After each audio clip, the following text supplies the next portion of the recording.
So I was scrolling through old TV episodes and came across these 3 King of the Hill episodes that literally destroyed me. Like full-on ugly crying at cartoons here, which is kinda embarrassing, but whatever.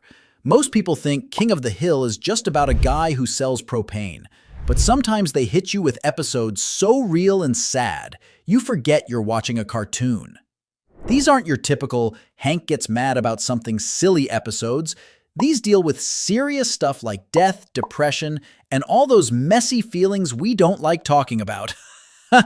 I'm ranking the 3 saddest episodes because honestly, I needed to get this off my chest.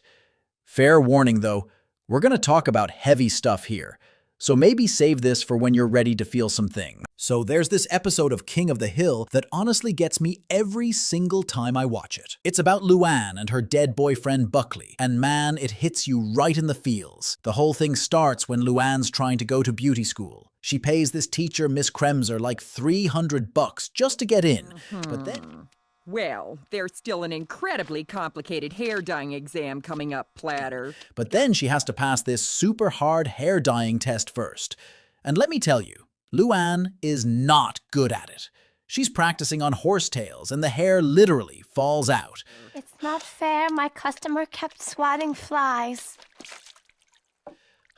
Poor girl can't catch a break. While all this is happening, Hank and his buddies are being nosy neighbors, looking over at Khan's backyard where there's this old trampoline. Turns out it used to belong to Buckley. You know, Luann's boyfriend who died in that propane explosion. The trampoline's all beat up and sad looking, which is honestly perfect for what's about to happen. The guys want to fix it up, so they use some reverse psychology on Khan. He agrees, but makes them mow his lawn for 2 months. You mow my lawn for 2 months! All right. Fair trade, I guess. Here's where it gets emotional, though. When Luann sees the trampoline, she notices Buckley carve their initials in a heart on one of the legs. She completely breaks down crying and runs inside. Like you can feel her pain through the screen. That night, she's trying to study but keeps looking out at the trampoline. Then she hears these creaking sounds and sees someone bouncing on it. She goes outside and, get this, it's Buckley. He's wearing his Mega Lomart uniform and has these tiny angel wings. He's become an angel, and they spend the whole night jumping on the trampoline together. Are you an angel? The next morning, Luann tells everyone about Buckley's angel. Peggy thinks she's hallucinating from all those hair chemicals, but Hank's actually happy because Luann finally stopped crying. He even tells his friends about it. But then things get weird. Bill leaves a note on the trampoline asking Buckley's angel to bring him a woman. Hank gets all annoyed and says there's no such thing as angels. But Dale and Boomhauer believe in it too, which makes Hank storm off.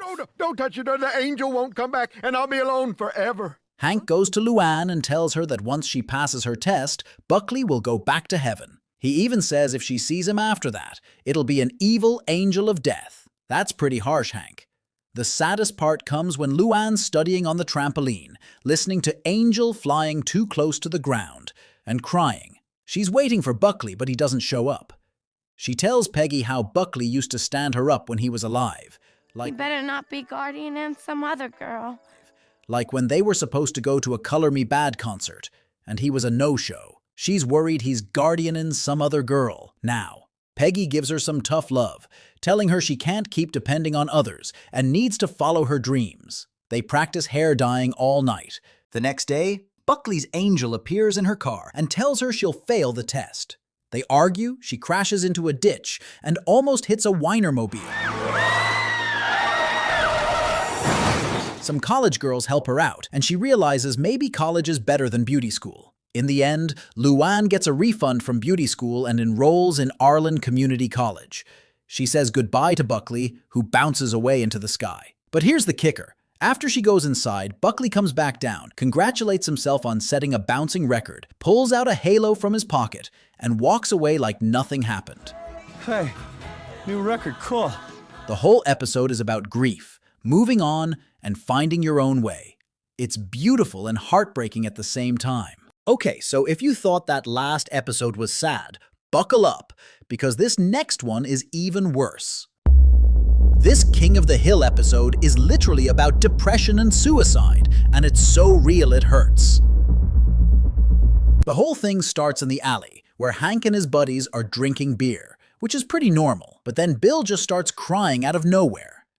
He tells them that even though he loves Christmas, it's also the worst time of year for him because it's when his ex-wife Lenore left him. And get this, it's been 7 years since she dumped him, but he's still not over it. I like to celebrate the anniversary when Lenore left me 7 years ago, Christmas Eve. Hank, being the good friend he is, follows Bill home. What he finds there is honestly heartbreaking. Bill has all these Christmas presents wrapped up in old, fading paper. He's been saving them for Lenore this whole time, thinking she's gonna come back. 7 years of presents just sitting there waiting for someone who's never coming home. Things get worse when Bill starts coming to dinner at the Hills house every night. He keeps bringing up breakups and making everyone uncomfortable. You ever think about that dead boyfriend of yours? Even Bobby and Peggy are getting sick of it. Bobby asks his dad why they have to put up with Bill ruining their dinners, and Hank explains that Bill helped him set a football record in high school, so he owes him. But then Bill shows up with this iguana that he named Lenore. Yeah, you heard that right, he named his pet after his ex-wife. And if that wasn't weird enough, he brings a half-dead cockroach to dinner and feeds it to the iguana right there at the table.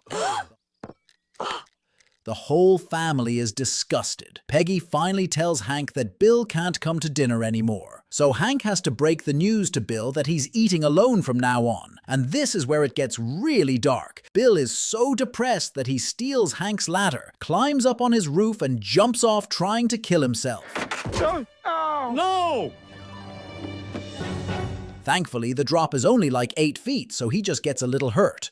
But still, the guy tried to end it all. Now Hank's really worried because what if Bill finds a better way to do it next time? Peggy wants to get Bill professional help, but Hank thinks they can handle it themselves. So him, Dale, and Boomhauer take turns watching Bill 24/7 to make sure he doesn't hurt himself. Bill keeps trying to hurt himself in different ways, but he's so depressed he can't even do that right. No!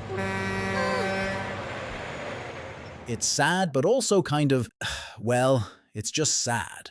Hank's getting exhausted from watching Bill all the time, so he asks Peggy to find Bill a date. She invites this woman named Sheila over for dinner, but Sheila takes one look at Bill and knows he's completely lost it. Hank finally loses his patience and goes to Bill's house. He starts destroying all those old Christmas presents that Bill's been saving for Lenore. Or whatever's in this box. Well, just stands there numb, saying he's fine, but you can tell he's not.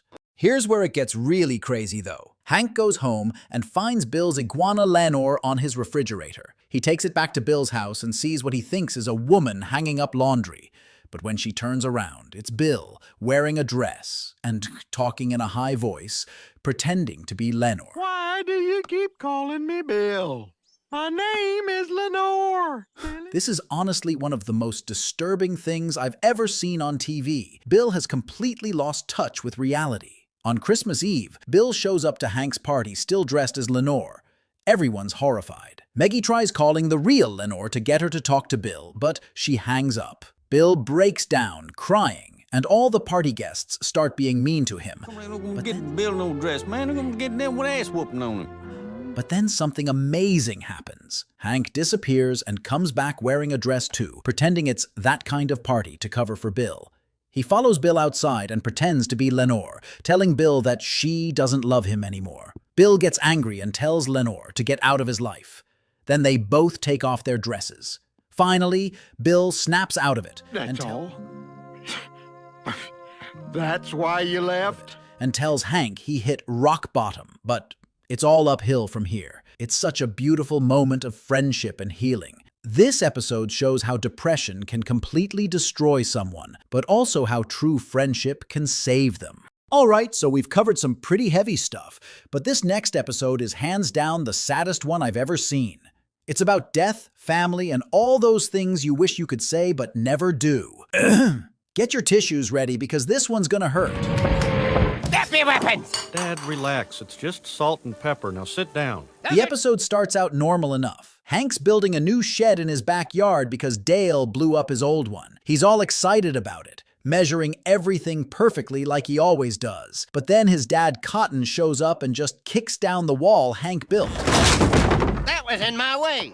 Cotton's being his usual mean self, knocking over tools and making fun of Hank's work. Later that night, everyone's going to this Japanese hibachi restaurant called Tokiyaki's. Bobby's upset he can't go, but then Cotton offers to babysit him. Peggy's not thrilled about leaving Bobby alone with Cotton since he was so terrible to Hank as a kid, but Hank says Cotton loves Bobby, so they agree. Things go wrong pretty fast, though. Cotton gets hungry but refuses to heat up the lasagna Peggy left for Bobby. He says they're both men so they don't need to use the oven. Instead, he decides to drive them to the restaurant, and get this, he doesn't have glasses, a license, and he uses a mop to reach the pedals. License using a mop to press the pedals.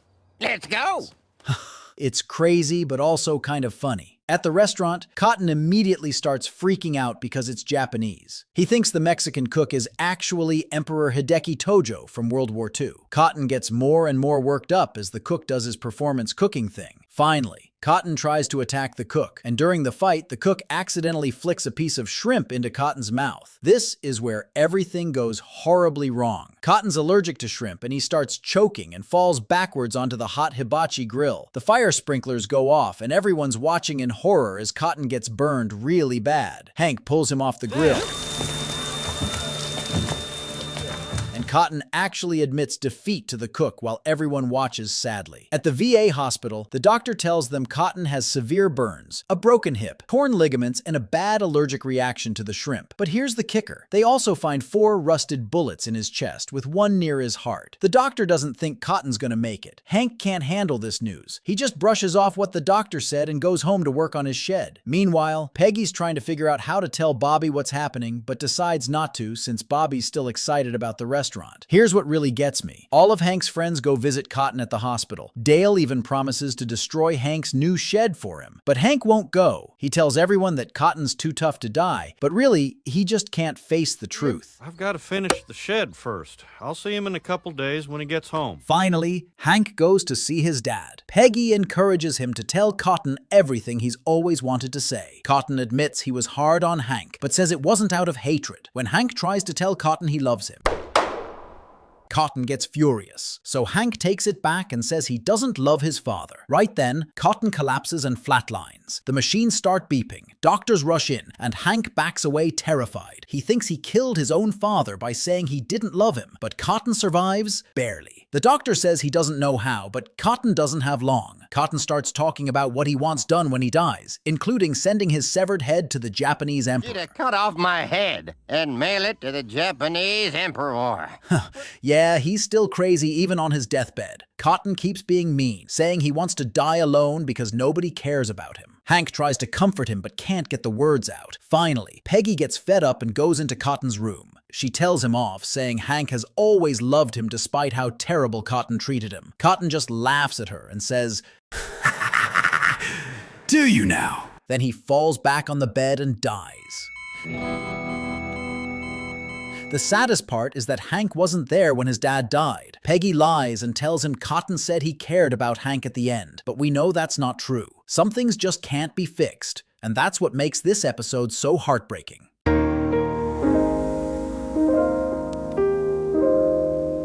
So Yogata's saying that'll make you question why you're crying over animated characters, but that's what makes them so good. They take cartoon people and make them feel more real than half the stuff on TV today. He's not dying. I don't think a shrimp from some restaurant is going to take down a man the entire Japanese army couldn't. What really gets me is how these episodes don't try to fix everything with a neat little bow. That's just life. Sometimes things are messy and sad with no perfect solution. Drop a comment about which one hit you hardest, and hit that like button if this made you feel something. Subscribe for more content about shows that'll make you emotional, because apparently I enjoy making myself sad over cartoons. Thanks for watching, and remember, it's totally normal to get emotional about TV shows. We've all been there.